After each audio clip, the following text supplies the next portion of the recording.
Pánové, právě se nacházíme ve vozidle MAN 2025 a jedeme tady na Slovensku a chtěl bych vám ukázat tady to vozidlo, které je parádní. Takže to zastaví policajti.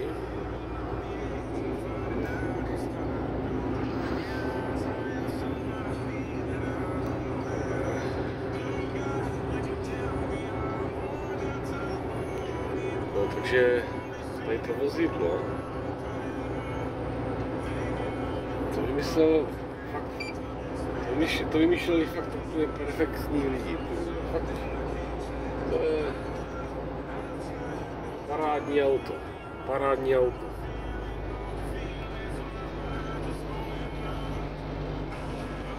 Tady žádný tablet, ale normálně tlačítka. Jo? Já si chci přepnout rádio, zmáčknu si. Tady. Přepnu si rádio. Jo, nebo si chci nastavit klimošku. Potočím.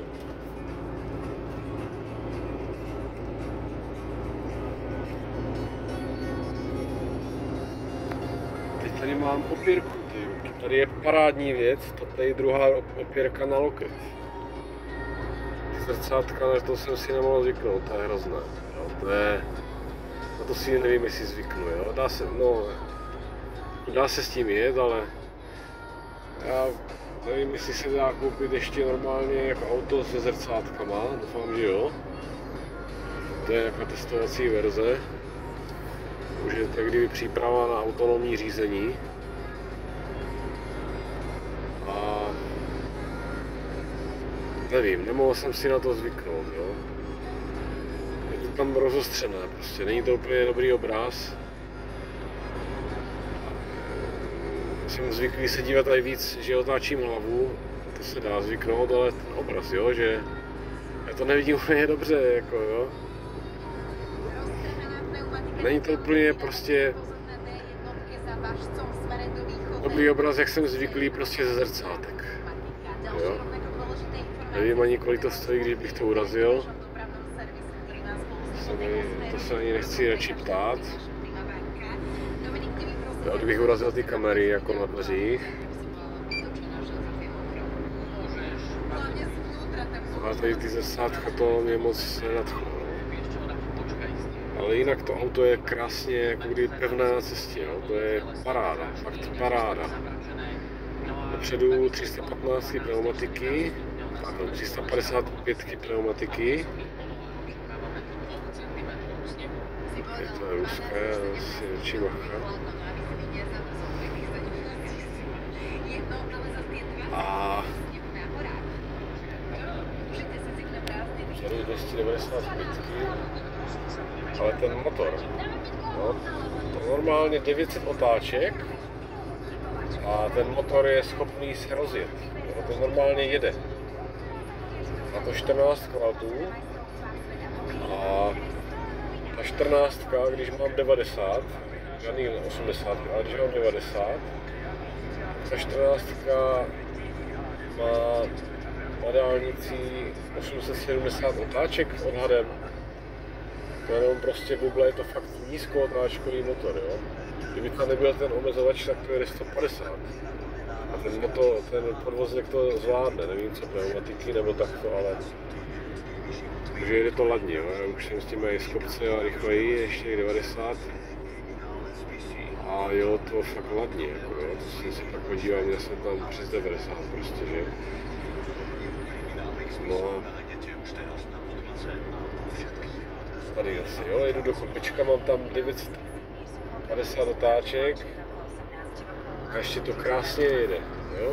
Vytáhne se to z těch, kdyby otáček, když přidám plyn, tak to přidá, zase to zrychlí, jo.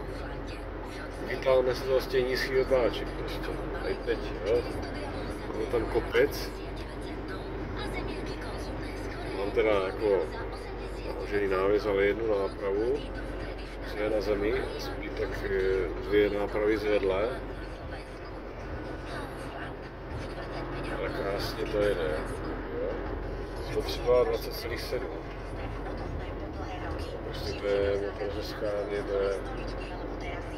V tomto je jako kdyby fakt úsporný motor, jo. To je asi jako kdyby dost zásadní ta spotřeba toho auta, jo. A ten motor je fakt dobrý, jo. Nevím, jak se bude kazit. Jestli to vydrží třeba, nevím, 500 000 bez problémů, aby to dávalo smysl, jo. To auto. Jinak to auto je betelné, jo? Třeba když mám nevím, jsem zapřijal návěs, ten štít, jo, ale to je betelné, jo? Když chci odchlopit ten štít, tak to je prostě betelné. Ten podvozek, když mám nějaké díry, tak to neskáče, jak třeba ta Scania skáče hodně, jo? Že určitě tam budou 4 měchy na zadní nápravě a zotáčí ten podvozek, ten prostě drží, jo, a brzdy, taky to brzdí, jo, drží to na cestě v pruhu. Fakt asi nejlepší auto, co jsem řídil zatím, no. Neřídil jsem teda ještě Mercedes, ale zatím nejlepší auto, co jsem asi řídil, no. Takže jsem udělal překvapený, zvolám.